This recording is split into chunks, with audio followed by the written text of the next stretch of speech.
tu as eu déclaré « On n'a jamais fait l'amour, mais ça ne saurait tarder ». J'ai dit ça, moi. Coco. Où est-ce que j'ai dit cette connerie? Ça t'étonne pas? Non, je suis très spontanée. Ça y est, panique, elle se touche les cheveux. Les gens le savent, moi j'ai refait tout mon corps ou presque. Ah bon? C'est-à-dire que j'ai fait BBL plus la poitrine. Il faut savoir que j'ai tout fait en même temps. Et ça, c'est interdit en France. Ah bah parce que la convalescence, elle a dû être difficile. Exactement. C'est-à-dire que normalement, si tu fais une BBL, vu que on t'injecte de la graisse dans les fesses, tu es censé dormir sur le ventre. Oui. D'accord? Et quand tu fais tes seins, tu es censé dormir sur le dos. Et moi, Mon j'ai fait les Dieu. deux en même temps. Mais c'est pas possible, t'as dormi comment? Toi, t'es là, t'attends ta paye. Moi, ça fait 1 an que je suis dans l'influence. Je suis pas millionnaire. Hein. J'ai besoin de ma paye, Magali, tu vois. Je suis pas propriétaire de 2-3 villas, de 4 Lamborghini, d'accord? Je suis jeune, je viens de commencer. Mon salaire, j'en ai besoin. Magali Berda, je pense qu'elle est sans pitié et elle excusez-moi, hein, je voudrais pas parler sans savoir, mais je pense qu'elle peut t'inventer un enterrement sans pression. Tu vois ce que je veux dire? Et tu veux faire quoi face à une personne qui te dit « Excuse-moi, j'ai pas pu régler ta facture, j'étais à un enterrement ». Je trouve ça inadmissible de faire de telles erreurs et de rendre ces erreurs publiques, tu vois. Genre, elle a pas le droit. Genre, je me dis, mais elle a pas des proches qui la secouent. Elle a pas des proches qui la secouent et qui lui disent « Poupette, t'as déliré ». C'est grave. C'est gravissime de penser autant à son contenu. C'est très grave, tu te rends compte? Ce jour-là, j'ai été choquée. Et je me suis dit, mais les gens, ils voient pas ou quoi? Qu'est-ce que vous faites à tous soutenir autant et à tous idolâtrer autant une personne qui fait des erreurs aussi graves? Tu signerais avec elle? Avec Poupette? Non. Non, non, elle me fout le seum, en vrai.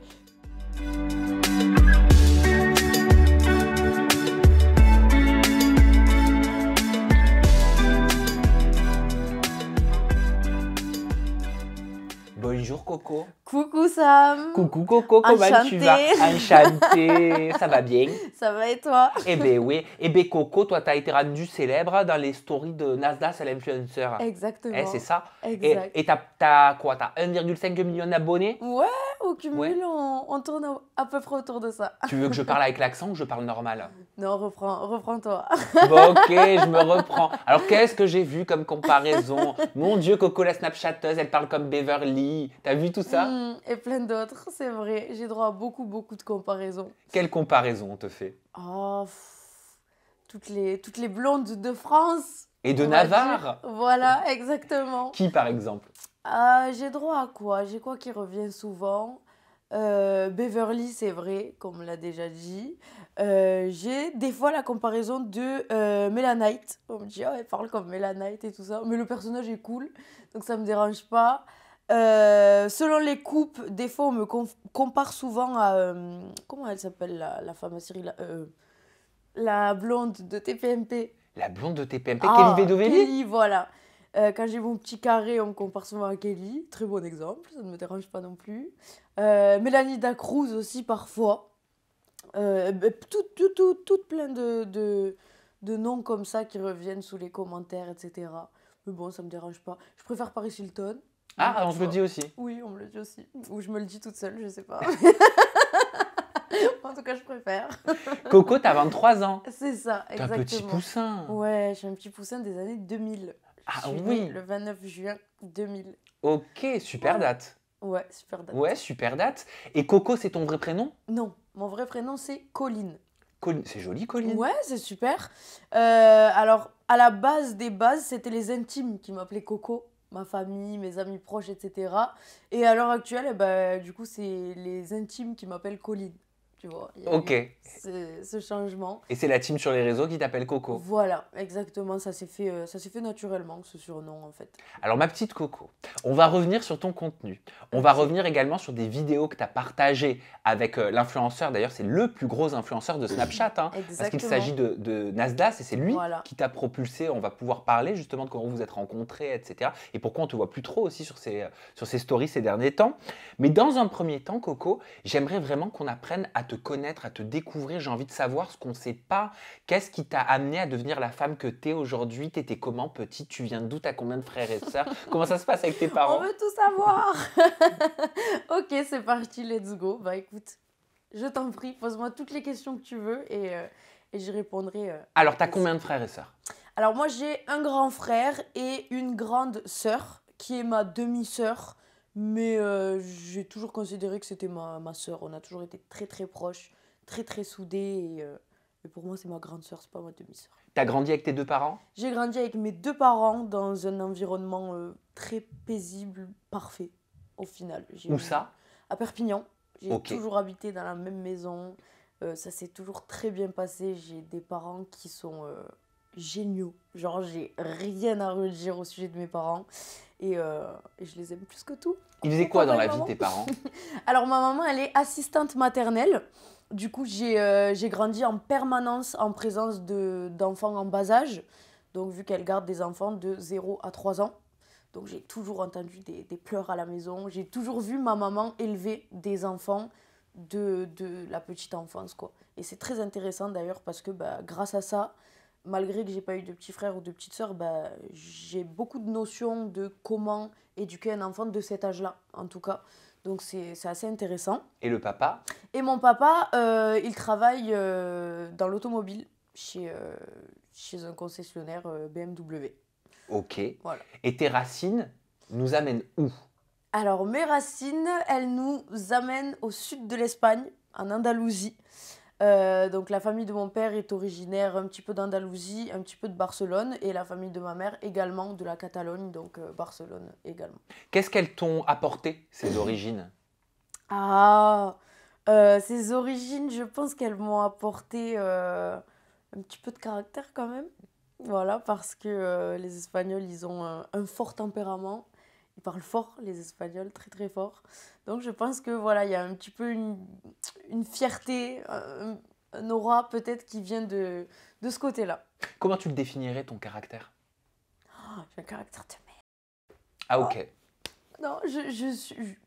En fait, j'hésite entre je suis vraiment cool et je suis vraiment invivable. Et je peux vraiment être les deux, tu vois. Je suis plutôt bien élevée, je suis pas trop du genre à me faire remarquer face à des personnes que je connais pas trop. Tu vois bien comme je suis toute calme et toute gentille depuis que je suis arrivée. Mais c'est vrai que quand on me connaît d'un petit peu plus près, je peux être hyper bipolaire, capricieuse. Je me réveille de mauvaise humeur, on sait pas trop pourquoi. Alors, qu'est-ce qui peut te faire briller? Je supporte rien. C'est-à-dire? Genre, tout va bien, je suis de super bonne humeur, mais tu mâches fort, ça va me foutre le seum. Oh my god, je peux quitter la pièce ou te faire quitter la pièce. Genre, des petits trucs comme ça, où les gens qui toussent à plusieurs reprises, qui se mouchent, des fois je supporte rien. Ah, il faut mettre dans la manche comme ça? Tu mets où tu veux, mais si je t'entends éternuer 10 fois, ça va me saouler. Mais tu peux rien dire, tu vois ce que je veux dire.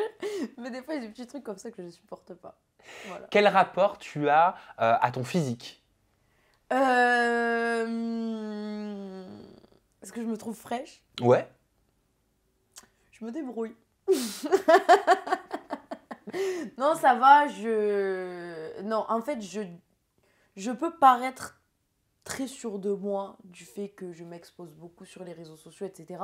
Mais comme toutes les femmes, quand tu te regardes toute nue dans le miroir, tu dis oh là là, qu'est-ce que j'aimerais être plus fine d'ici, oh qu'est-ce que j'aimerais avoir la peau plus tendue ici, nanani, nanana, comme beaucoup de femmes, je pense. Mais j'essaye de maintenir la forme. Je mange pas super correctement, mais j'essaye de faire un petit peu de sport quand même. J'ai une petite âme de sportive. J'ai dansé toute ma vie en fait. Ah, De mes 3 ans à mes 18 ans. ok, t'as fait quoi comme danse? Alors à la base, j'étais sur du modern jazz et ensuite de la danse classique. Beaucoup de danse classique. Et un petit peu des styles un petit peu plus commerciaux comme le hip-hop, les danses en talons, etc. Et j'ai dansé non-stop de mes 3 ans à mes 18 ans. Ouais. Et à 23 ans, quand tu te regardes dans le miroir, tu donnais cet exemple-là, tu te dis quoi? Est-ce qu'il y a des zones de ton visage, de ton corps, sur lesquelles tu te dis « Ah, ça, j'aurais aimé que ce soit différent. Ça me gêne. Ça, je comprends pas pourquoi je suis comme ça. Merde, ça, je l'ai hérité de ma mère. » Oui, énormément. Alors il faut savoir, les gens le savent, moi j'ai refait tout mon corps ou presque. Ah bon? C'est-à-dire que j'ai fait BBL plus la poitrine. Donc BBL, c'est t'enlèves de la graisse, généralement liposuction au niveau du Ouais. ventre, abdominal, machin, nanana, on te le met dans les fesses. On te le replace plus ou moins. C'est-à-dire qu'il me semble que c'est pas que dans les fesses. Hein. On te met pas. Je crois que on te refait les hanches.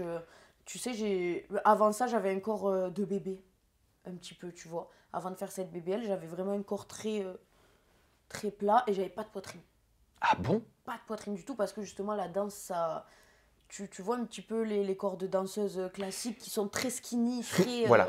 Voilà, il n'y a vraiment pas de poitrine. Et c'est pour ça que, bon, j'ai refait mes seins et c'était vraiment légitime de ma part, entre guillemets, parce que j'avais pas de seins du tout. Donc voilà. J'aurais jamais cru. Bah oui, parce qu'ils sont bien faits. Ah non, franchement. Et pourquoi tu te dis j'ai refait tout mon corps? C'est Bah, véridique parce ou que- c'est une façon de parler? Non, c'est une façon de parler, mais c'est vrai que BBL, ça englobe quand même le ventre jusqu'aux cuisses. Et j'ai pas touché non plus à mes mollets, tu vois. J'ai également fait une liposuction des bras. Ah bon? Ouais. Des vrais- J'ai genre, toujours- genre là? Ouais, genre là. Ok. Et À ton âge? ouais, j'ai fait ça il y a 1 an et demi, 2 ans. Pourquoi t'as fait ça? Eh bien, tu sais, à la base, j'étais très à l'aise avec mon corps, excepté le fait que depuis assez jeune, je disais j'aimerais refaire ma poitrine. Je le faisais pas parce que ben, justement en danse, on réclame un corps avec le moins de forme possible. Mais après, en grandissant, en devenant une femme, eh bien, tu vois, tu te dis qu'est-ce que j'aimerais avoir de la poitrine. Donc ma poitrine, je savais plus ou moins que j'allais la refaire. Et à la base des bases, quand je suis partie chez le chirurgien, dans ma tête, j'allais faire que ma poitrine. Et j'étais avec une amie qui, elle, a fait la BBL. Et j'ai dit, bon, allez, je le fais aussi. Et je regrette pas du tout. Ça a été très bien fait. Ça ne se voit pas du tout quand je suis nue dans le miroir. Je peux vraiment dire que mon corps est à 100% naturel. Les gens peuvent me croire. Ok, parce que généralement, le BBL, on entend des histoires qui font froid dans le dos. Hein. Oui, Tu les as vues, hein? c'est vrai. Emilia Il y Mar, a des Luna, dangers. les cas, il y en a beaucoup. Il y en a beaucoup. Bah oui, exactement. il peut y avoir des vagues, il peut y avoir des creux. Si la graisse elle est mal mise, je crois que c'est au niveau du muscle, etc. Ça peut créer des Après, le post-opératoire, je pense, est très important. Au-delà de l'intervention en elle-même. Tu vois. Et donc, est-ce que je dois comprendre que tu as fait enlever un petit peu de gras, si on peut Ouais. dire ça comme ça, parce que c'est normal d'avoir du gras, des bras pour le réinjecter? Alors, je sais pas si c'est la graisse des bras qu'ils ont réinjecté dans le corps, mais en tout cas, je sais qu'à l'heure actuelle, j'ai un ventre très plat. Alors qu'avant, je trouve que j'étais skinny, hein, mais je sais pas, mon corps est plus harmonieux en tout cas depuis cette BBL, tu vois. Qu'est-ce qu'ils ont pris d'où pour le replacer où, je sais pas. Ah, c'est Et- marrant, mais moi, c'est la Je première chose m'en que je tape. demanderais quand même. Toi, tu t'en tapes. Non, dans le sens où, à partir du moment où le résultat me plaît, comment ça a été fait, c'est pas mon problème. Après, chacun sa mentalité, attention. Moi, je suis très je m'en foutiste, mais je ne recommande pas cette mentalité-là à tout le monde. Voilà, ni de Attention. faire ce que tu as fait. Exactement. Parce qu'il y a Parce que d'autres moi, je suis solutions. partie vraiment en mode wouhou, j'en ai rien à foutre. Ce qu'il ne faut pas faire Ce qu'il ne faut pas faire. en temps normal. Voilà. Il faut savoir que j'ai tout fait en même temps. Et ça, c'est interdit en France. Ah bah parce que la convalescence, elle a dû être difficile. Exactement. C'est-à-dire que normalement, si tu fais une BBL, vu que on t'injecte de la graisse dans les fesses, tu es censé dormir sur le ventre. Oui. D'accord. Et quand tu fais tes seins, tu es censé dormir sur le dos. Et moi, Mon j'ai fait les Dieu. deux en même temps. Mais c'est pas possible, t'as dormi comment? Je sais plus. Tu pouvais pas J'ai bouger. dormi très mal en tout cas. Le post-opératoire, il est assez douloureux. J'en garde un très mauvais souvenir. Et je me rappelle même qu'après avoir fait tout ça, je me suis dit plus jamais je fais de la chirurgie. Et alors? Et alors pour l'instant, j'aime mon corps comme ça. Donc, j'ai pas envie de partir dans l'abus. Et c'est trop facile. Je vais pas aller vers la facilité. Si tu as 3 kilos à perdre, tu te tais et tu vas les perdre à la salle de sport. Je vais pas aller refaire des liposuctions comme ça. C'est pas le but. Et the face, le visage? Le visage, j'ai jamais rien touché. Excepté petites injections à la bouche. Mais ça compte plus. Tes fossettes, elles sont Les naturelles? fossettes sont naturelles. C'est joli. Voilà. Mais sinon, j'ai jamais rien touché à mon visage. Même si des fois, ben, je suis tentée, j'avoue. Parce que ben, on est dans une génération où on est envahi de post-bad sur les réseaux sociaux. Où toutes les femmes ont la même mâchoire fine, le même petit nez en trompette, etc. Donc je suis tentée. Et pour l'instant, je ne dirai pas jamais. Ne jamais dire jamais. Parce que j'ai J'ai envie, mais pour l'instant, En fait, ça ferait trop de mal à mes parents. Si je me referais le nez, ma mère, elle prendrait trop mal. Bah, tu vois, tu me l'enlèves de la bouche, j'allais te dire, il est beau ton nez. Mets-toi de profil. Il est beau ton nez. Il est beau ton nez. Pourquoi est-ce qu'il devrait ressembler au nez de toutes? Il est beau, mais il pourrait être encore plus beau. Oui, mais tout peut être toujours plus beau. C'est ça le vice. C'est ça le vice de la chirurgie. Ben oui, mais tu le sais, tu en es pleinement consciente. Je suis consciente, c'est pour ça que... Tranquille. Piano, piano. Piano, piano. Ok. Alors, comment tu l'as rencontré, Nasdaq? Parce que je le disais, tu as été rendu célèbre sur les réseaux sociaux en participant. On va voir hein, si c'est scénarisé ou pas, si c'est de la fiction, si c'est toujours de la réalité. Mais aux vidéos de Nasdaq, je le redis, hein, c'est le premier Snapchatter, je crois. De France. De France, mais oui, il cartonne sur Snapchat. Il cumule entre 2 et 3 millions de vues tous les jours. Oh, c'est énorme. Tous les jours, il y a 2 à 3 millions de personnes qui regardent ça. Donc, il t'a permis d'avoir une exposition de dingue très rapidement. Ouais, c'est ça. C'est allé très très vite. Comment t'as connu Nasdaq, Coco? Alors, moi, après avoir donc arrêté la danse aux alentours de 18 ans, je n'ai pas de diplôme à part mon bac, donc je fais quoi? Je travaille, tout simplement. Et je travaille dans une boutique à Perpignan. Chez Lacoste. Chez Lacoste, bien entendu. Et Nasdaq est un très bon client de la boutique, lui et toute la team, donc c'est comme ça que je les rencontre. Moi, à cette époque-là, pour être honnête avec toi, je suivais même pas trop ce qu'ils faisaient sur les réseaux sociaux. Mais tu savais qui c'était? Je savais qui c'était, bien entendu. À cette époque-là, il faisait pas le nombre de vues qu'il fait à l'heure actuelle. Mais on commençait à entendre parler de lui dans la ville. Et un jour, Nasser avait besoin d'une personne avec, comment dire, avec un petit peu de culture, quoi, avec un petit peu de savoir, pour essayer de motiver les jeunes à apprendre un petit peu les bases, notamment l'orthographe, un petit peu de maths, un petit peu de français. Il m'a dit, Coco, voilà, est-ce que toi, ça te tenterait de donner des cours aux gamins? Donc, à cette époque-là, c'était le petit 4BDV, qui était très jeune à cette époque. Mansour, qui ne parle pas très bien français. Et je sais plus qui était le troisième. Je crois que je le connaissais pas, en tout cas, il m'a pas marqué. Mais en tout cas, 3 gamins à qui je devais donner des cours. Et donc, j'ai accepté. Toi, tu te sentais, tu avais les bases, tu fais pas de faute d'orthographe. Alors, disons que pour leur apprendre quelques trucs, il faut pas des bases de fou. Dans le sens où on est vraiment face à des gamins qui sont déscolarisés depuis très longtemps. D'accord. Donc, tu vois, il y avait juste à préparer quelques exercices sur la capitale, quelques calculs. Voilà, histoire de les motiver un peu. Le fait que je sois une fille, ça les motive, etc. Et du coup, c'était que du positif pour tout le monde, quoi. On va parler justement, tu viens de citer le cas 4BDV. Il y a eu une polémique avec cet enfant dans une vidéo à laquelle tu as participé justement en tant que prof. Ça, je vais t'en parler juste après, Coco. Dans un premier temps, j'aimerais continuer à te poser des questions sur Nasdaq parce que tu as eu déclaré, on n'a jamais fait l'amour, mais ça ne saurait tarder. J'ai dit ça, moi? Coco! Où est-ce que j'ai dit cette connerie? Ça t'étonne pas? Non, je suis très spontanée. Ça y est, panique, elle se touche les cheveux. Non, je suis très spontanée, c'est possible que j'ai déjà dit ça, mais c'est à prendre avec humour. Nasser et moi, on a toujours une relation très saine et sans ambiguïté. Malgré que, voilà, on peut se faire des petites blagues comme ça parce que justement, on est très proches et très à l'aise, mais ouais, c'est possible que j'ai fait cette petite blague. Ça n'a jamais dérapé? Non, jamais. Jamais, jamais. Au contraire, très protecteur, très... Il y a vraiment une différence entre, voilà, comment nous, on se met en scène sur nos réseaux sociaux et la vraie vie. C'est-à-dire que moi, dans la vraie vie, Nasser, des fois, il était très dur avec moi, mais vraiment pour mon bien, tu vois. C'est-à-dire que... Genre? Au début des réseaux sociaux, moi, j'ai toujours été quelqu'un, par exemple, qui fait beaucoup la fête, qui est toujours en boîte, à droite, à gauche. Et quand la notoriété est arrivée, très rapidement, je le rappelle, eh ben, il m'a dit, voilà, maintenant, tu vas faire attention où tu vas sortir, tu vas faire attention à qui tu parles, parce que tout le monde ne te veut pas ton bien. Et il a toujours été très terre-à-terre avec nous, pas qu'avec moi, avec tout le monde. Mais c'est ce qui m'a permis à l'heure actuelle de me forger un petit peu. Et dans ce milieu-là, toi-même, tu sais qu'on en a besoin. Comment tu l'as vécu justement, tu viens de le dire, cette notoriété qui te concernant est arrivée très vite? Alors moi, je l'ai plutôt bien vécu. Quelle personne je serais à l'heure actuelle si j'avais pas eu cette notoriété, je sais pas.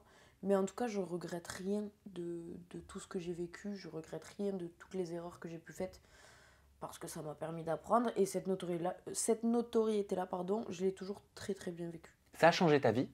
Ah oui. Oui, oui. Sur quel niveau? Sur le niveau financier, si je peux me permettre, bien entendu, parce que avant ça, j'avais un salaire de vendeuse chez Lacoste. Donc, voilà, quand tout d'un coup, le prix d'une pub, c'est ton salaire en entier, moi, j'ai rien compris à ce qui m'arrivait. Je me suis dit, mais comment est-ce possible? Et tu sais quoi? Quand j'ai commencé à faire des publicités au prix de mon salaire de 1 mois, j'ai vraiment eu un sentiment de culpabilité. Et je me suis dit, la vie, elle est vraiment injuste. Vraiment. Alors, Pourquoi voilà. tu t'es dit ça? Parce que ça me foutait le seum de... Alors, j'étais très contente pour moi, bien entendu, mais ça me foutait le seum de me dire, putain, j'ai fait 35 heures semaine pour gagner 1005, et à l'heure actuelle, 1005, c'est le prix d'un poste. C'est injuste. J'en suis tellement heureuse à l'heure actuelle de pouvoir vivre de ça, mais c'est injuste au plus haut point. Et petit à petit, tu es passé d'un salaire de vendeuse chez Lacoste à un salaire de quoi? D'influenceuse? C'est quoi un salaire d'influenceuse? C'est 5 chiffres par mois. Non mais moi je suis nul en maths, hein, Coco. Après, ça varie. Hein, 5 chiffres par mois, ça veut dire plus de 10 000. Bah oui. Ok. Voilà. Mais ça t'a tout changé. Oui, bien sûr, ça a changé ma vie, mais au plus haut point. Et vis-à-vis de tes parents? Tu disais ta maman qui travaillait auprès des enfants, assistante maternelle, ton papa chez un concessionnaire automobile, voire leur fille même qui se met à gagner des sommes qui correspondent à des sommes de PDG de grosses boîtes. Ça leur fait quoi? Ils se sont dit quoi? Je pense qu'ils sont à l'heure actuelle très, très fiers, mais ils avaient du mal à y croire. Hein. Ah! Tu sais, quand je disais... quand je partais en week-end et que je disais, oh papa, franchement, j'ai fait beaucoup de partenariats, j'ai tourné pour ça, j'ai pubé ça. Ce week-end, j'ai fait tant. Hein. Il me disait, ah ok. Genre, il croyait que je mentais un peu, tu vois. Il me disait, ah, qu'est-ce qu'elle raconte celle-là? Et puis bon, au final, ils ont compris que ça marchait bien. Après, c'est ça. Quand on est influenceur, on gagne de l'argent, mais il faut savoir à quel prix. Tu vois ce que je veux dire? C'est quoi le prix, justement? Le prix, c'est être jugé sur tout ce que tu fais, dans les moindres faits et gestes. C'est-à-dire que moi, si je snap ma journée, du matin au soir, on va juger ma façon de manger au petit-déj. Peut-être que dans la matinée, je vais faire « Coucou les filles, outfit of the day ». Je suis super contente de mon outfit que j'ai mis 2 heures à choisir. Et au final, tout le monde va te dire « Ah, c'est dégueulasse. Ah, t'es grosse. Ah, ça te va pas du tout. » Voilà. À midi, tu vas remanger, on va peut-être te redire tu manges vraiment beaucoup, hein, fais attention. Hein. Vraiment, tu vois. Donc, à quel prix? Au prix d'être exposé et que les gens attendent la moindre faille pour te sauter dessus, entre guillemets. Pour être influenceuse à l'heure actuelle ou créatrice de contenu, appelez ça comme vous voulez, il faut quand même les épaules solides. Quels sont les plus gros salaires mensuels que tu aies pu te faire en tant qu'influenceuse? Oh, t'es indiscret, Sam. Et toi? Tu vas comprendre pourquoi je te pose cette question. C'est parce que c'est toi qui en as parlé. Tu as fait des stories au mois d'octobre. Voilà. Tu as parlé du temps où tu travaillais pour une agence aux côtés de Magali Berda. C'est bien ça? Exact. Et tu disais justement dans cette vidéo que pour toi, ça te paraissait énorme parce que par rapport à ton salaire d'influenceuse que tu te faisais, le chèque, enfin le billet qui t'était rajouté en plus, qui t'avait été proposé, je ne sais pas si c'était quoi, c'était Sean Evans? Non, c'était pas Sean Evans, c'était Sublime Talent. Sublime Talent. Voilà. C'est une filiale, c'est ça? C'est pareil? C'est soi-disant... je sais pas comment elle expliquait ça, Magali, mais en gros, c'était sa nouvelle agence. Voilà, elle m'avait vendu ça comme une agence qui sera moins basée sur les candidats de télé-réalité, mais plus sur les talents qu'on appelle un petit peu urbains. Tu vois ce que je veux dire? Plus voilà les personnes, les influenceuses comme moi qui n'ont pas eu besoin de passer par la case télé-réalité. Ok. Donc toi, tes stories justement un peu revendicatrices, hein, un peu véhémentes, même s'il y avait des touches d'humour, on va en parler, on va les regarder, vous inquiétez pas. Ça c'était au mois d'octobre, mais ta collaboration aux côtés de Magali Berda, elle date de quand? Alors moi j'ai collaboré avec Magali il y a un an, tout pile, vu que on a commencé à s'entretenir au mois de janvier, et si je me rappelle bien, on a démarré en février, et on a fait février, mars, avril, et vu que je n'avais toujours pas de paye, je lui ai dit, bon Magali, on va arrêter là. 2023. Ouais, 2023, c'est ça exact. On est d'accord. Mais tu vois, c'est marrant parce que communément, même toi, tu dis quand je travaillais avec Magali, mais Magali Berda n'a pas le droit de gérer une société, de gérer des sociétés pendant 5 ans. C'est le tribunal qui a statué là-dessus en 2019. Est-ce que tu le savais? Est-ce qu'elle se présentait comme une directrice ou comme une commerciale? Comment tu la voyais?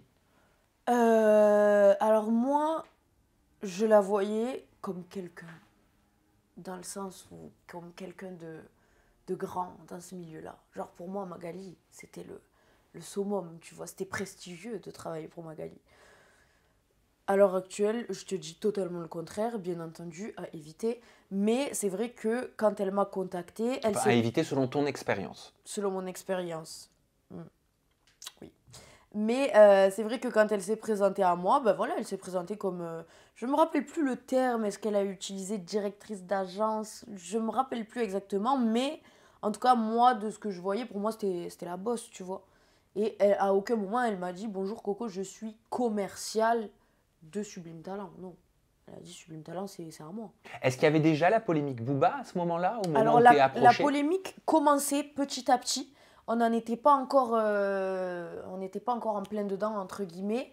Et moi, je me suis dit, bon, allez, je me fais ma propre expérience. On verra. J'écoute pas ce que disent les gens à son sujet. Et d'ailleurs, je m'étais renseignée auprès de quelques influenceurs qui me disaient, Coco, va pas là-bas, elle paye pas. Et moi, je disais, mais qu'est-ce que vous racontez? Je vais signer un contrat, en fait, elle va me payer. Mais en fait, j'aurais dû écouter... Qu'est-ce que tu te disais dans le contexte actuel? Donc tu parles de janvier, février, mars 2023. On n'est pas, selon toi, en plein dans la polémique qui l'oppose à Booba, mais ça fait quand même quelques semaines que ça a commencé, c'est ça? Quelques mois, peut-être? Je me rappelle plus exactement où est-ce qu'elle en était vis-à-vis de Booba. Je pense que ça avait commencé. Et tu te disais quoi, toi, à ce moment-là? Tu connaissais bien sûr Booba. Oui, aussi. Bien entendu, je voyais, mais tu sais, quand tu connais pas les personnes personnellement, moi qui suis influenceuse, je suis bien placée pour savoir que des fois les gens sortent des vérités et des fois les gens veulent juste faire tomber quelqu'un en sortant des mythos, des bêtises. Donc moi, comme je t'ai dit, je me suis dit, allez, j'y vais, on verra. Ce qui se dit sur elle, je verrai de moi-même si c'est justifié ou pas. Et si je te demandais quel était ton plus haut salaire d'influenceuse, c'est parce que c'est toi qui en as parlé et qui a dit forcément, on va peut-être voir l'extrait de la vidéo. Allez. Dedans, tu dis forcément, moi, quand elle m'a approché, qu'elle me propose un sacré billet en plus de ce que j'ai l'habitude de gagner, ça m'a donné envie. C'est pour ça que je te demande ça. Pour savoir, tu vois, qu'est-ce qui a pu tant te donner envie. On regarde. Moi, je le cite, voilà. Je vais simplement raconter mon expérience en tant qu'influenceuse pour Magali Berda. Oh, ça va, on fait tous des erreurs. Elle me dit, voilà Coco, tu gagnes combien par mois grâce à tes placements de produits? Je lui dis, je gagne entre tant et tant par mois. Elle me rajoute un bon billet au salaire. Et elle me dit, là, c'est fixe en plus, tu vois, c'est vraiment carré, contrat de travail et tout. Je dis, franchement, propre. Je m'imaginais déjà arriver et dire, papa, regarde, j'ai signé un contrat, je vais gagner tant par mois. Oui, parce qu'elle te vend le salaire en te disant, tu ne gagneras jamais moins. C'est un fixe, tu peux gagner plus s'il y a encore plus de collabs, mais tu ne pourras pas gagner moins, quoi qu'il en soit, je te verse tant par mois. Drôlement, avec sa première paye, j'aurais pu être propriétaire. Elle m'a donné même pas le quart du quart. Donc à l'heure actuelle, ça va faire environ 1 an que Magali Berda me doit de l'argent. Et quand tu lui demandes, en fait, elle te dit pas qu'elle va pas te les donner. Elle te reporte juste à la semaine prochaine. C'est réel, hein? Je me fais beaucoup rire, mais c'est réel. Alors, c'était quoi justement ce billet en plus énorme qui t'a été proposé par rapport à ton salaire d'influenceuse dont tu avais l'habitude? Tu dis, ça me permettait d'être propriétaire. Ouais. C'est un chouette petit salaire qu'elle m'a proposé, je ne l'ai jamais vu. Je peux te demander de combien il était? C'était un fixe? C'était mensuel? C'était mensuel. Fixe? Fixe, exactement. Et elle m'a vendu ça voilà, comme un salaire qui ne pourra jamais baisser. Elle m'a dit ce montant, c'est le montant de base. C'était quoi ce montant? C'était 50 000 € par mois. Ok, beaucoup plus que ce que tu avais l'habitude de faire? Pas beaucoup plus, mais fixe. Et c'est ça qui change tout. C'est-à-dire, toi, tu voyais la stabilité? Exactement. La stabilité, l'encadrement, le sérieux, le « regarde papa, j'ai un contrat de travail ». Ok. Tu vois ce que je veux dire? Est-ce que tu l'as eu, ce contrat de travail? Oui, bien sûr. Tu l'as Ouais, lu? bien sûr. Tu l'as signé? Bien sûr. Ce que tu dis était bien inscrit dedans? Bien sûr. La somme? Ouais. Ok. Donc pour toi, c'était évident? Ah, pour moi, j'étais la plus heureuse. Dans le sens où, comme je t'ai dit, c'est-à-dire que si moi, je veux faire 50 000 € par mois grâce à mes réseaux sociaux, il faut que j'aille les chercher. Hein. Ils ne vont pas venir à moi, tu vois. Il faut négocier avec les gens, il faut se déplacer à droite, à gauche. Alors que là, en gros, tu restes chez toi, entre guillemets, et c'est moi qui gère les directives. Tu vois ce que je veux dire? Les placements de produits, c'était ça, hein, les placements de produits. Hein. Ouais. Ok, tu faisais de la promotion d'annonceurs sur tes canaux. Exactement. Voilà. Il t'était proposé régulièrement, tu savais en début de mois ce que tu devais faire, ça tombait au dernier moment. Comment ça s'organisait? C'était plus ou moins organisé. En fait, je crois qu'au sein de cette agence, tout ce qui n'est pas géré par Magali Berda se déroule plutôt bien. C'est-à-dire que moi, l'équipe qui m'a prise en charge, j'ai rien à leur retirer. La personne qui s'occupait justement de m'envoyer les colis, la personne avec qui je m'entretenais, si jamais il y avait un problème ou autre, elle était adorable, toujours à l'écoute. J'avais également une personne qui s'occupait de m'aider un petit peu à faire du joli contenu Instagram. Pareil, elle était top. Et en fait, la partie qui va pas, c'est la partie Magali Berda, la partie paye. Tu vois ce que je veux dire? Mais après, au final, l'expérience, elle n'était pas horrible dans le sens où c'est plutôt bien organisé. Tu sais à l'avance les placements de produits que tu vas faire. Tu as le droit de refuser des placements de produits. J'en ai refusé. T'as refusé quoi, genre? Un jour, j'ai reçu chez moi la fameuse boîte à bonbons. La box à bonbons que 98% des influenceurs annonçaient avec un abonnement d'1 € par mois, alors qu'en fait, il y avait un abonnement caché à 29,90 € par mois. Et je suis sympa. J'ai vu cette box, j'ai dit non, arrête, Magali. Et j'ai dit non, c'est mort. Toi, tu le savais que c'était déplacé comme placement? J'ai même pas cherché à comprendre à combien était vendue cette box, ni est-ce qu'il y avait un abonnement. J'ai même pas regardé le site, j'ai ouvert la box, j'ai dit c'est quoi cette merde? Clairement, genre un carton avec un autocollant et dedans 4 bonbons. Genre moi, je vais acheter une boîte à chaussures, je colle un autocollant dessus, je vais au supermarché, je prends 3 bonbons, je les jette dedans et je revends ça sur un site, quel culot. Je m'en fous du prix. Que ta boîte elle soit à 1 € pour de vrai ou à 50 €, tu te fous de la gueule de qui là? Oui, mais c'est encore plus du foutage de gueule, ça coûte 30 balles. Bien entendu. Mais et quand j'ai vu cette box à bonbons, en fait, je me voyais pas. Genre, non, c'est pas possible. Je me voyais pas dire à mes abonnés, oh la jolie box à bonbons, mais ça va pas pour cette merde. C'était pas possible. Et je me rappelle que ce jour-là, j'ai dit non, Magali, par contre, j'ai même pas envie de voir le brief. Moi, cette boîte à bonbons, je la promotionne pas. Ça a été C'est accepté? quoi ça? Et il y a eu, je crois, elle a voulu négocier. Elle m'a dit, ah, mais tout le monde l'a fait. Hein. Oui, ben d'accord, peut-être que tout le monde l'a fait, mais moi, je le ferai pas. Et je l'ai pas fait. Ok. Et tu faisais beaucoup de placements par mois? Ouais, quand même. Il y en avait. On était sur... Après, les placements étaient vraiment, vraiment bien. Tu vois, c'est-à-dire que je testais, tu vois, je testais vraiment les produits. J'étais vraiment contente de tous les produits que j'ai promotionnés. Et il y a même des marques que j'utilisais déjà, tu vois. Et par exemple, moi, je suis une grande fan de la marque Pin-Up Secret. Eh ben, j'étais très contente de promotionner Pin-Up Secret. Et j'aime, tu vois, toutes ces marques, Musk Team, j'aime beaucoup cette marque également. Ah, mais Musk Team, c'est les odeurs pour... La C7. Tu sais que c'est pas très bon, c'est pas recommandé. Hein. C'est pas recommandé peut-être, mais en tout cas, moi, j'en faisais une bonne utilisation. Et... Ouais, mais voilà. bon, on va pas rentrer dans le débat, mais bon, c'est auto-nettoyant, tu sais, un vagin. Oui, il faut faire... Tu sais, toi? Eh ben parce que je me renseigne pour mes émissions, les placements déplacés, j'en ai beaucoup parlé. Non, après, voilà, il y avait même les produits pour les cheveux. J'ai des produits à l'heure actuelle, je les ai encore à la maison et je les utilise encore. Mais tu faisais combien de promotions par mois? Eh bien, on était normalement sur 30... sur une pub par jour. C'est énorme. Une pub par jour, voire 2. Et ça, c'est quelque chose que je lui dis, s'il te plaît, Mag.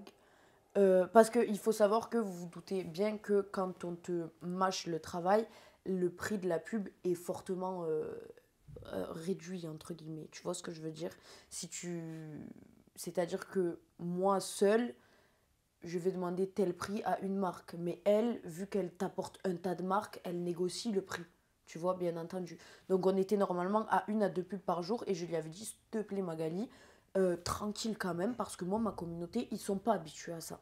Je fais des placements de produits de temps en temps, pas tous les jours, tous les jours, tous les jours. Je me déplace, tu vois, des fois je promotionne des commerces, etc. Je promotionne pas que des produits pour des sites. Et j'ai pas envie de choquer ma communauté qui se disent qu'est-ce qu'elle a, Coco, ça fait 1 mois, elle nous présente des nouveaux shampoings tous les jours, etc. Tu vois, c'est compliqué. Moi, ma communauté, ils m'aiment, je les aime, ils me font confiance et j'ai pas envie de tomber dans un truc fake où il y a un placement de produit matin, midi, soir. Tu vois? Ok, donc tu voulais faire doucement sur la cadence. Voilà. Et donc ça a duré combien de temps? 3 mois? Ça a duré 3 mois. Ok. Ça aurait pu durer plus. Ok, tu vas nous expliquer pourquoi ça n'a pas duré plus. Le premier mois, est-ce que tu étais censé recevoir un virement automatiquement avec je sais pas, une fiche de paie, une fiche des prestations de services que tu as faites de leur part, ou est-ce que c'était toi qui devais éditer une facture? C'était moi qui devais éditer une facture. Ok. Cette facture, est-ce que tu l'avais éditée? Ouais, bien sûr. Moi, tu te doutes bien que... je me rappelle qu'elle m'avait dit, tu nous donnes la facture entre le 1 et le 5, et ensuite on a 10 jours pour te faire la paye. Entre le 1 et le 5, moi le 31, elle était prête ma facture. Tu te doutes bien que voilà, tout ce que je voulais, c'était mon petit salaire. Et enfin, mon petit salaire, mon gros salaire. Et il s'avère que quand tu lui envoies la facture, et ben, ça met... Je vois, au bout de 10 jours, j'ai toujours pas de paye. J'ai toujours pas de paye. Déjà, il faut savoir que la facture, elle a chuté. T'as encore les documents? Bien sûr. Ok. J'ai encore les documents. Et à la fin du mois, au moment où il faut éditer... Donc ça pour Sublime Talent? Exactement. Alors, si je peux me permettre, il faut savoir que oralement, elle m'a dit Sublime Talent. Sur mon contrat, il y a écrit Shona Evans. Ça t'a fait tiquer? Ça m'a fait tiquer, mais mon petit côté je m'en foutiste a repris le dessus. Je me suis dit, leur histoire de paperasse, là, c'est pas mon problème. Tu vois ce que je veux dire? Oui, toi, t'as dû te dire du moment que j'ai ma thune. Du moment que j'ai du taf, du moment que les placements de produits sont bien, du moment que je suis libre d'accepter ou pas un placement de produit et que j'ai mon salaire à la fin du mois, le reste, c'est pas mon problème. Tu vois? Ok, et ça t'as posé la question, t'as dit pourquoi sur mon contrat il y a marqué Shona Event alors qu'au téléphone, vous m'avez dit que c'était pour Sublime Talent? Non, je t'avoue que j'ai pas posé la question. Mais c'est vrai qu'il y a eu un petit mélange entre ce qui était dit oralement et ce qui était réalisé, parce que sur mon contrat il y a écrit Shona Event, mais par exemple, moi il me semble que j'étais mise en avant sur le compte Instagram de Sublime Talent. Tu vois ce que je veux dire? Ok, donc en termes de communication, en termes d'image propagée au grand public, t'étais sous l'estampille Sublime Talent. Exactement. Mais au niveau contrat, au niveau signature qui ne sont pas rendues publiques, c'était Shona Event. Exactement. C'est ça que je comprends. Ouais. Mais tu sais quoi, c'est quelque chose qu'il faut que je vérifie sur le contrat, parce que il me semble que tout en haut, il y avait écrit Shona Events, genre en logo. Mais peut-être que dans les paragraphes, il y avait écrit Sublime Talent. À vérifier. Ok. Donc, à quel moment tu commences à réagir et à te dire j'ai pas eu mon virement? Et est-ce que c'est gênant? Je me fais de la peine. Est-ce que c'est gênant de demander? Je me fais trop de la peine.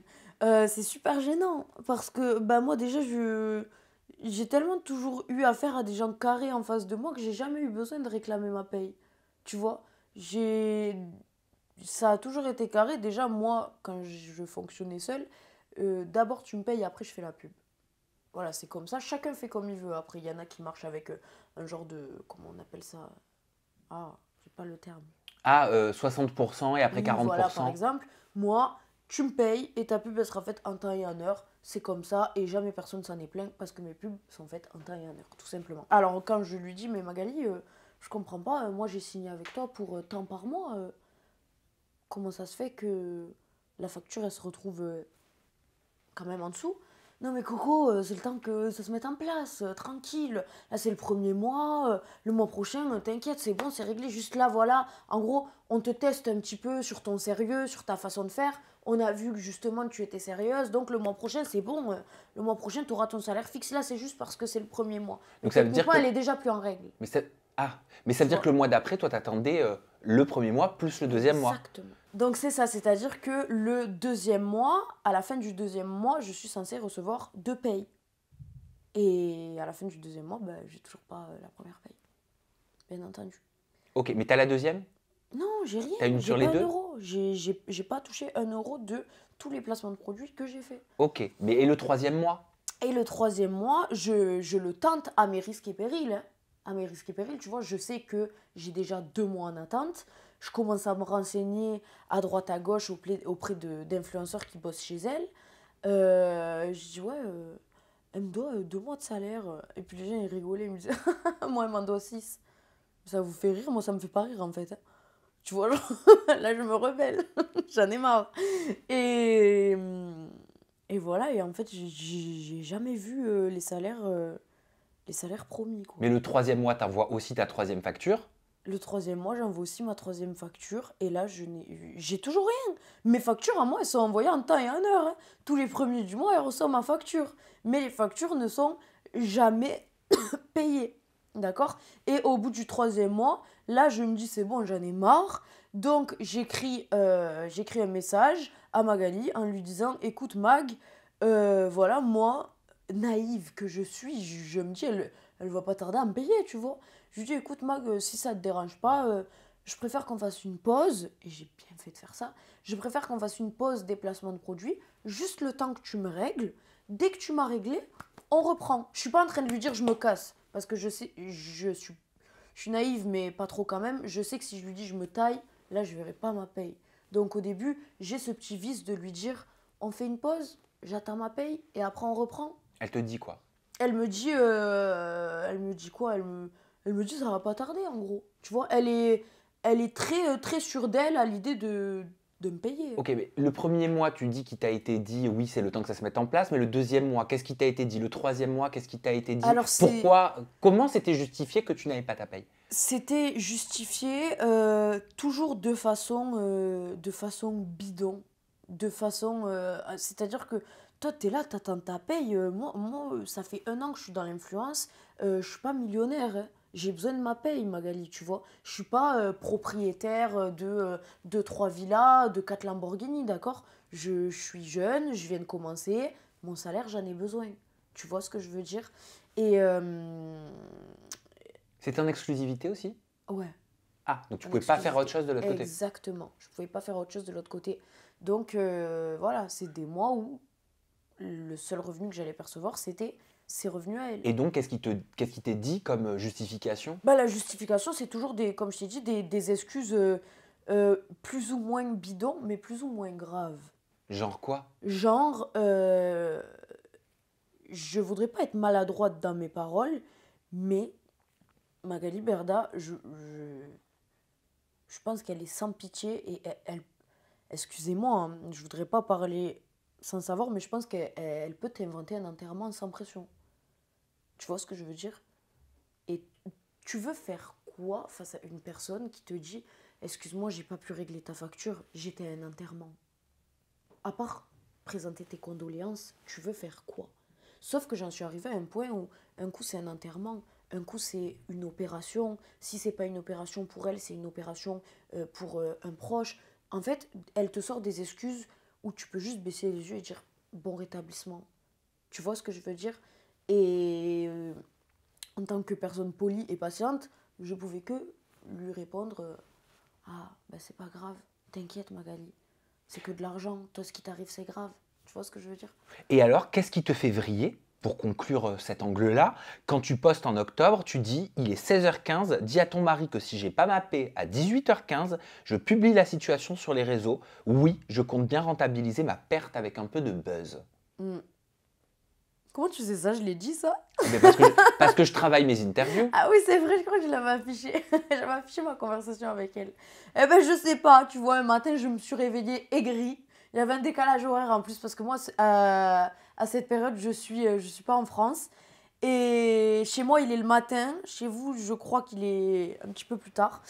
Et je suis énervée, quoi. Et en fait, moi, c'est mes proches. C'est-à-dire que moi, j'aurais pu rester encore patiente, mais les gens qui sont extérieurs à la situation, qui voient cette situation avec du recul, me disent « Oh Coco, on se réveille, elle te doit beaucoup d'argent. » Et ce jour-là, ça faisait déjà 2-3 jours que je commençais un petit peu à être énervée. Et ce matin-là, donc, je me suis dit « Ça y est, je pète un câble. » Ce jour-là, je pète un câble. Et moi, j'ai vraiment des proches autour de moi qui sont en train de vriller également, qui sont prêts à aller la voir directement, etc. C'est moi qui ai calmé des gens en leur disant « Non, tranquille, on va pas passer par cette case-là, on est en mode professionnel. » Et on n'est pas débutante. Voilà, exactement. Et ce jour-là, en fait, j'ai compris, je me suis dit, je pense que je n'ai plus d'autre choix pour avoir ma paye que de passer par la case « je t'affiche ». Je rends la situation publique. Et tu vois, au final, ma paye, je ne l'ai toujours pas eue. Tu as réussi à récupérer de l'argent? J'ai récupéré des miettes. Quand je te dis des miettes, c'est même pas le quart du quart. Oui, mais le dialogue, il a été rompu. Alors, les miettes que j'ai récupérées, c'était avant que je publie ça. D'accord? C'est des miettes que j'avais récupérées donc entre la fin des placements de produits et le jour où j'ai publié cette vidéo. Mais c'était vraiment, je te dis honnêtement, un coup de petits virements de temps en temps de 3 000 euros. Alors, excusez-moi parce que voilà, il y a des personnes qui peuvent me dire « Ah, t'es pas contente, t'as des virements de 3 000 euros. » Ok, d'accord, des virements de 3 000 euros de temps en temps, c'est magnifique pour certaines personnes. Mais quand on t'a promis 50 000 euros par mois... c'était pas ce pourquoi voilà. Tu avais donné ton accord en tout cas. Exactement. Et ça peut se Moi, j'ai pas comprendre, je pense. J'ai pas donné mon accord pour 3 000 euros de temps en temps. Ok. Tu vois. Là, quelle somme t'es due au moment où on parle encore, grosso modo? J'ai pas la somme exacte en tête, il faudrait que je te fasse le calcul, que je t'avoue que j'ai jamais fait. Mais même un bon petit appart, hein. Pour être honnête avec toi, c'est quelque chose qu'il faut que je recalcule. Et qu'est-ce que tu vas faire de cet argent? Ça fait quoi? Ça fait 1 an? Plus d'1 an maintenant? Ça fait plus d'1 an. Qu'est-ce que tu vas faire? Est-ce que tu as entamé une action en justice, comme Mila Jasmine, par exemple, l'a déclaré sur ses réseaux, comme Maëva Guénam l'a dit? En fait, j'ai la flemme. Je te dis la vérité, j'ai la flemme parce que je me suis renseignée et peut-être que les informations ne sont pas bonnes, mais on m'a dit Coco, cette femme-là est plus rusée que ce qu'elle en a l'air et ses contrats sont réalisés de façon à ce que tu ne puisses pas la contrer. Tu vois, moi on m'a dit Coco, tu vas lui reprocher de ne pas t'avoir versé le montant qu'elle t'avait écrit, mais elle en contrepartie, elle a des astérisques. Elle a un tas d'astérisques dans son contrat qui vont pouvoir faire en sorte qu'elle va réussir à s'en sortir. Et moi, je me suis dit quoi? Je me suis dit, bon, vas-y, vous savez quoi, tant pis, je passe à autre chose, j'avance. Bon, c'est-à-dire qu'à ton échelle, tu t'es dit, j'ai perdu 3 mois de salaire. Voilà. Et après, je te mens pas que j'ai reçu beaucoup de propositions par beaucoup d'avocats qui m'ont démarché dans le but de m'aider. Et après, je te mens pas, dans ma tête, ce n'est pas clos, hein. Ah, c'est pas clos? Dans ma tête, c'est pas clos. C'est-à-dire que, voilà, des fois, je me dis, bon, il faut que je prenne un avocat et tout. Et puis après, mon petit côté, comme je le répète, je m'en foutiste, me fait dire, bon, vas-y, c'est bon, de toute façon. Tu vois, j'ai 23 ans. Ça fait 1 an que je suis dans ce milieu de loup. Je me dis, vas-y, ça sert à rien que tu veuilles rentrer en conflit avec elle.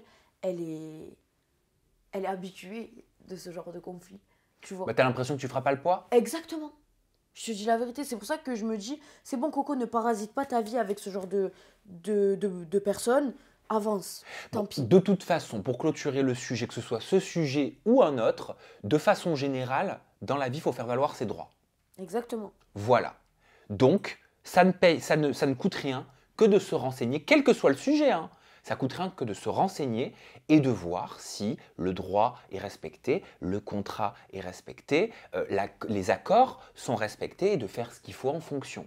Bien sûr. Voilà. T'as eu un ex toxique? Attends, je me relève. Mon pantalon me gêne, excusez-moi. T'as eu un ex toxique Oh putain. qui t'a accusé d'avoir fait appel à un hacker? Oh là là. C'est quoi cette histoire? Celui-là, fou. C'est quoi cette histoire, Coco? Oh, flemme, ça. Oh, attends, je me malaise. T'étais trop jalouse? C'est lui qui était trop jaloux. Ah, Ce sujet, il me... trop jaloux de quoi? De moi. De qui je suis. Ah ouais? Ouais. Tu sais, c'est... Ah, c'est même pas un ex. C'est une fréquentation. Ok. Tu vois. J'ai tellement la flemme de donner de l'importance à ce sujet. Oui, mais t'as expliqué quand même que tous les mois, t'avais droit à des appels de sa part, des insultes gratuites, tu disais qu'il venait devant chez toi, qu'il t'envoyait en photo ton portail, que t'avais peur, que t'étais face à un fou qui connaissait ton adresse. Mm. Ça a été difficile pour toi cette période? Non, si, ça a été difficile psychologiquement parce que je suis face à un fou. Mais voilà, ça m'a pas abattu pour autant parce que je savais que le but c'était de m'abattre. Ok, et tu voulais pas lui donner ce qu'il voulait. Voilà. Et je ne voulais pas lui donner ce qu'il voulait. Et tu vois, si je peux me permettre, je regrette énormément d'avoir pris la parole à son sujet. Parce que si moi je n'avais pas pris la parole, ben toi tu n'en parlerais même pas aujourd'hui. C'est vrai aussi. Donc voilà, j'ai donné du buzz à quelqu'un qui cherchait du buzz. On change de sujet? Oui. Tu préfères? Avec Ok, plaisir. je vais te parler de Poupette Kenza. Poupette, elle date. Ben ouais, je vais te parler de Poupette parce que Ça dit quoi, Poupette? tu t'es exprimé sur Poupette. Attends, je crois qu'elle est là, la vidéo. Là, je viens pour lui faire le shampoing, son crâne il est tout mou. C'est tout mou, il y a comme de l'eau ici, les filles. Je sais pas ce qui se passe les filles, là je sais pas si c'est grave ou si c'est pas grave, vous allez me dire les filles, vous allez me dire... Ok c'est bon, on peut aller aux urgences. Va pas, mais c'est très grave, mais je suis la seule que ça choque. Alors certes, je n'ai jamais compris tout cet engouement d'admiration autour de cette femme. Ça, désolé, mais pour moi, c'est porte ouverte vers la DAS. Alors, pourquoi t'avais émis ton avis sur Poupette? Tu semblais pas du tout en accord avec ce que tu pouvais voir sur les réseaux sociaux, notamment en lien avec l'éducation, enfin de ce qu'elle montrait, pas l'éducation, mais ce qu'elle montrait de ses enfants. C'est ça? Ouais, exact. Qu'est-ce qui te gênait? Alors cette vidéo, elle m'a fait réagir car elle suscite beaucoup de réactions, tout simplement. Cette vidéo, elle était grave. Cette vidéo, elle m'a... Je suis pas le contenu de Poupette au jour le jour, mais on va pas se mentir, qu'on le veuille ou non, Poupette, il y a de la rediff de partout. C'est-à-dire, même si tu veux pas la suivre, tu finis par voir son contenu. Félicitations à elle, si je peux me permettre. Mais des fois, il faut... c'est chaud. Moi, je dis la vérité, des fois, je vois des trucs au sujet de cette personne, je suis choquée. Alors, est-ce que c'est sa façon de continuer à faire des vues? Mais ce jour-là, ma réaction était très légitime. Moi, j'ai rien contre cette meuf. Je dis la vérité, j'ai rien à foutre de Poupette, tu vois, genre force à elle. J'ai rien contre la personne.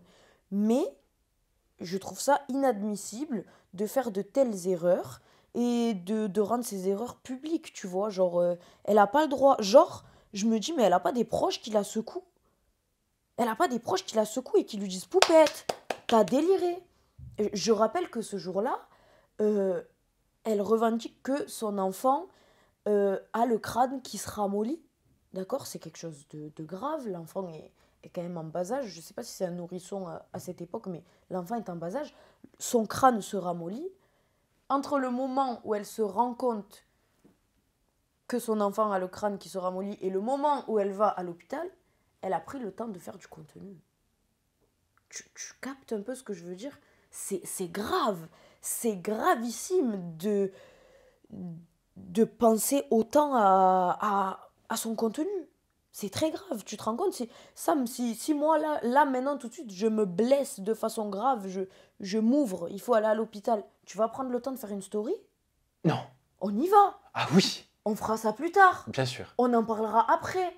Quand, tu vois, ce jour-là, j'ai été choquée. Et je me suis dit, mais les gens, ils ne voient pas ou quoi? Qu'est-ce que vous faites à tous soutenir autant et à tous idolâtrer autant une personne qui fait des erreurs aussi graves? Mais alors, comment tu tentes de répondre à la question que beaucoup se posent concernant Poupette Kenza?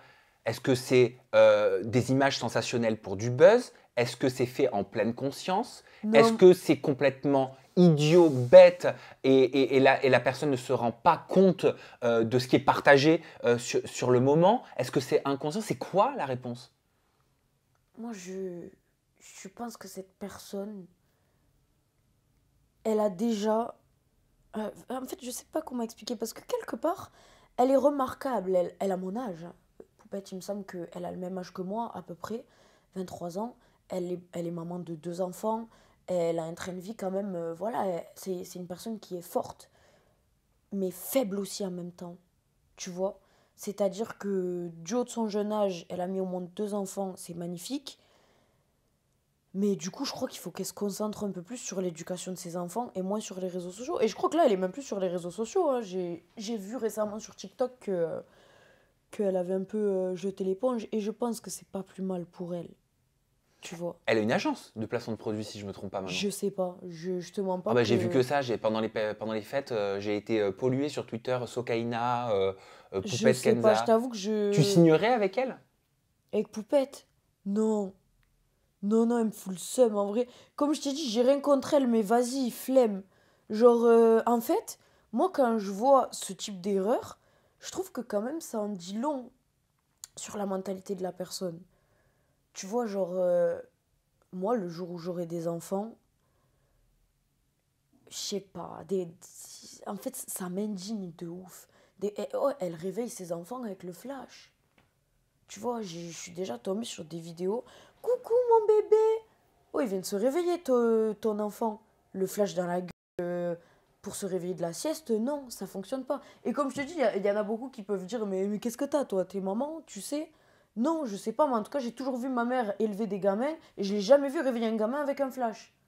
Tu vois ce que je veux dire? Je t'assure que je m'y connais énormément sur la petite enfance et des fois, je vois des trucs sur les réseaux sociaux qui m'indignent.